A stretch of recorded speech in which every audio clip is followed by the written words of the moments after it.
Assalamualaikum warahmatullahi wabarakatuh. Halo teman-teman semua.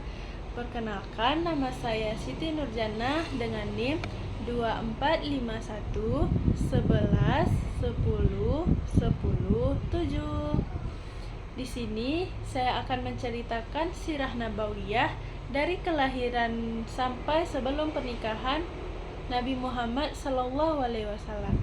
Disimak baik-baik ya ceritanya. Nah, teman-teman, di sini saya akan menceritakan kisah yang sangat menarik dari nabi yang paling spesial, yaitu Nabi Muhammad SAW. Nabi Muhammad lahir di Mekkah pada hari Senin, tanggal 9 atau 12 Rabiul Awal yang bertepatan dengan tahun gajah sekitar 571 Masehi, di tengah keluarga Bani Hashim. Ayah beliau, Abdullah bin Abdul Muthalib, telah wafat sebelum beliau lahir.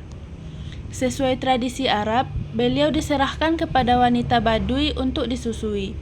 Beliau diasuh oleh Halimah binti Abu Zu'aib dari Bani Sa'ad selama kurang lebih 4 atau 5 tahun. Kehadiran Muhammad membawa keberkahan yang luar biasa bagi keluarga Halimah.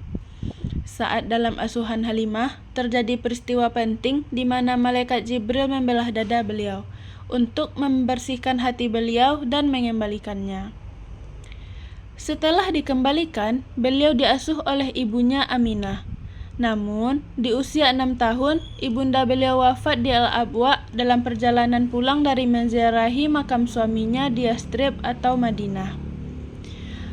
Setelah menjadi yatim piatu, beliau diasuh oleh kakeknya Abdul Muthalib hingga usia 8 tahun.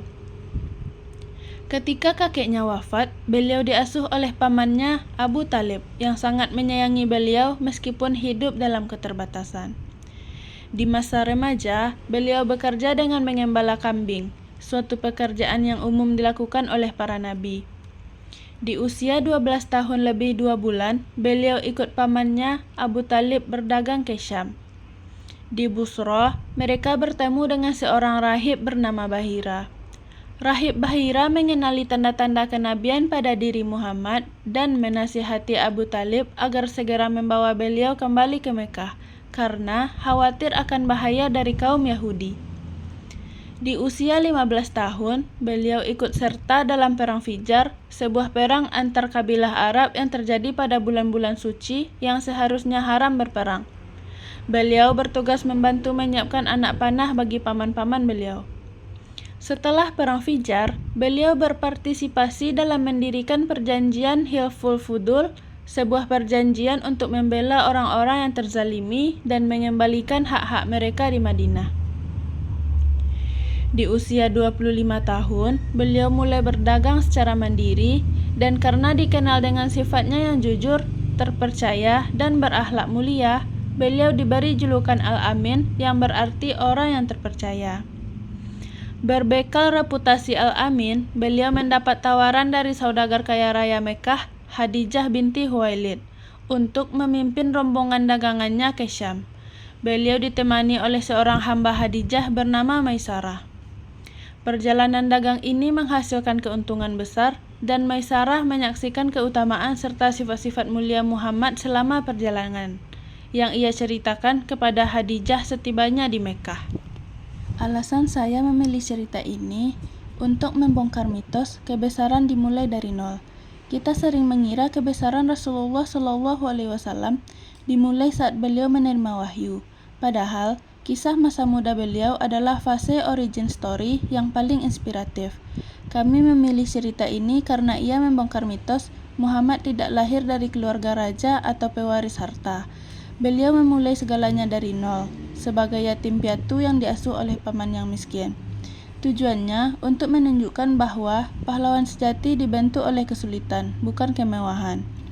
Di pasar Mekkah, yaitu pusat perdagangan yang kejam, nilai tukar tertinggi Muhammad bukanlah uang, melainkan karakter.